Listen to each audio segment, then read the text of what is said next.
just made the golden calf in violation of the commandment, you shall have no other gods before me.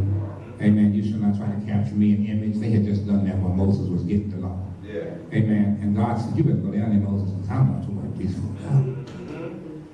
He said, but you better go down there, brother, because God said, I'm so fed up with them, I'm so sick of them, I'm going to wipe them out. He said, I'm going to wipe them out. He said, I tell you what I'm going to do, Moses, I'm going to wipe all these folk out, and I'm going to start a new folk. And I'm going to start these new folk with you. And Moses said, you can't do that. You can't do that. You can't do that. See, this is a message, this is a text that every pastor ought to read and study and become a part of it. Because that tells you what a major job of a pastor is. Yes, sir. Yes, sir. Amen. To be your intercessor. Yes, sir. No matter how messy you get, how hurt you get, and all that stuff, the pastor ought to be the one that can go to the Lord and say, Lord, they're your people. Oh my. That you got to forgive them, Lord. Yeah. You make intercession for them. And Moses said, you can't do that. Well, God said, all right, I won't wipe them out. But you go down there, man, and get these things straight. And Moses went down there and imposed some discipline. And then God said, look, I ain't going with them. Because if I go with them, I might remember. I might remember what they've done. And George said, you know how you do. We had a child that did something in the village.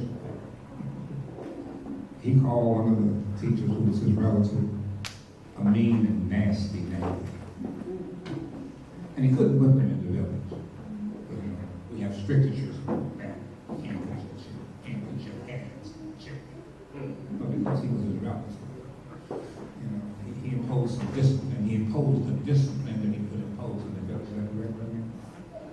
And then he said he went home that afternoon. He went home that afternoon. He said he was sitting in the room with the little army, and he remembered what he had said to him. And he said he grabbed him. He darn near killed him. Because he remembered, I couldn't do it over there. You've had that. You've had some of those experiences. Have y'all ever had those experiences? Where you remembered what that somebody did to you.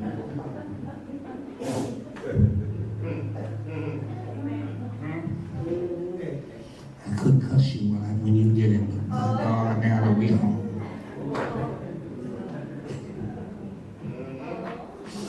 And God said, if I go with them, all right now. Huh?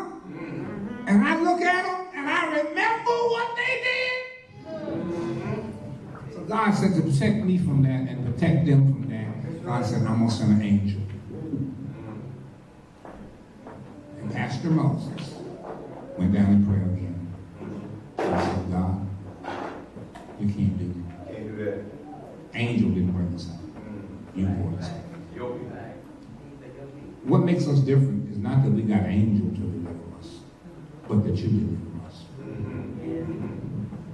What makes us different, y'all, is that we don't have angels watching over us. We have God in us. We have God with us. We have God with us. And because God is holy, God is righteous, God has problems with sin. And that's why we have to take that seriously. And when we sin, you know, we get embarrassed and we think that God will cut us off, and so we just ignore it and act like it ain't happened. You know how you do in relationships? You know you sin, you just act like it ain't happened. It's just there. It's always there on the surface. But you never talk about it. You never face up to it. But it's always there. Amen. Amen. Y'all smile. Pastor's just godly pastor today is just on it, man. On it. And so you're just kind of stuck. You're stuck. The passion is gone, stuck. The hope is gone, stuck. Just kind of make it. But God says, I'm willing to forgive. I'm willing to forget so we can get on. And so once God told Moses, I'm the Lord, I'm gracious, I'm merciful, I'm slow to anger, I'm abounding in steadfast love. And you know what he did, Monica? You know what Moses did? Moses said, really? He said, really? And Moses blessed the Lord. And Moses praised the Lord. And then after he got them blessing the Lord, Sharonda praising the Lord, I said, well, God, since you are who you said you are, be who you are. That's right. Yeah.